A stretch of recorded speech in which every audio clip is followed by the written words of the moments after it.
आफ्नो क्रियाकलाप तथा व्यवहार सच्याउन चेतावनी दिन्छु। माननीय सदस्य हर्कराज राई सहित श्रम संस्कृति पार्टीका माननीय सदस्यहरूले नियमित रूपमा सभाको मर्यादा विपरीत संसदमा प्ले कार्ड देखाउने, अभद्र व्यवहार देखाउने गरेकोले म माननीय सदस्यहरूलाई प्रतिनिधि सभा नियमावली 2079 को नियम 30 बमोजिम आफ्नो क्रियाकलाप तथा व्यवहार सच्याउन चेतावनी दिन्छु।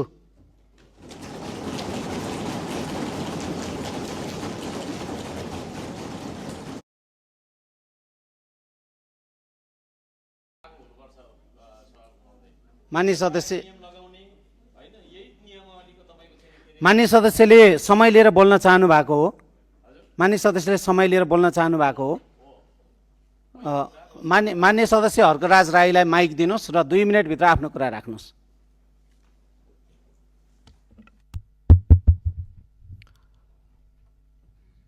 सभामुख महोदय, हामीले बारम्बार प्रश्न उठाएका छौँ। हाम्रो आफ्नो व्यक्तिगत प्रश्न नभएर जनताका प्रश्नहरू हामीले सरकारका सम्बन्धित मन्त्रीहरूलाई सोध्न चाहेका छौँ।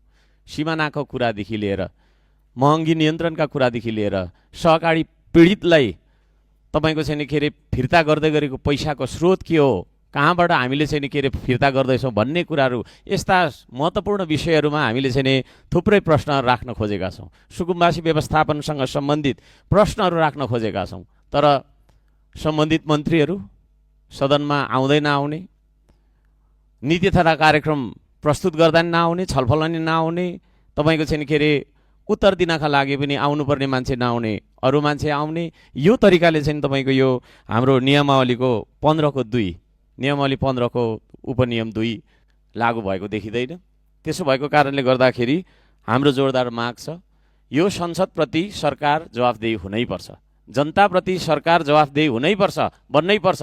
किनभने जनताकै तपाईँको चाहिँ के अरे भोट लिएर हामी यहाँ आएका छौँ। जनताको प्रश्न राख्ने सदन हो यो, जनताको प्रश्नहरू सोधिने सदन हो। त्यो सदनमा सरकार नआउनु, सरकारको प्रतिनिधि नआउनु, यसले के जनाउँछ सभामुख महोदय? त्यसो भएको कारणले गर्दाखेरि यहाँले कडा तरिकाले रुलिङ गरेर सरकारको पक्षका मानिसहरूलाई पनि लिएर, मन्त्रीज्यूहरूलाई पनि लिएर चाहिँ यहाँनिर प्रश्नोत्तर गर्ने 5-6 वटा प्रश्न हामी सोध्न चाहन्छौँ। ती प्रश्नहरूको उत्तर जनतालाई चाहिँ दिनुपर्ने बाध्यता उहाँहरूको कर्तव्य हो। त्यो कर्तव्यदेखि चाहिँ भाग्ने उहाँहरूको जुन चलन छ, यसप्रति हाम्रो घोर आपत्ति छ।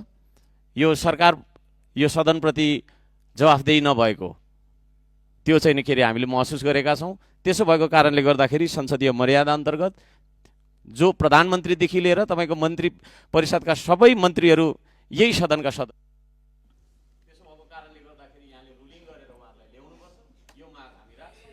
यो माग पुरा नभइन्जेलसम्म हामी सधैँभरि, मैले अहिले नै भने, सधैँभरि हामी पर्चा देखाइ नै रहन्छौँ, आन्दोलन गरि नै रहन्छौँ। यहाँभित्र एक खालको हामीले तोडफोड गरेका छैन, आगजनी गरेका छैन, होइन? यो तरिकाको चाहिँ के अरे हाम्रो प्रदर्शन भइ नै रहने कुरा जानकारी।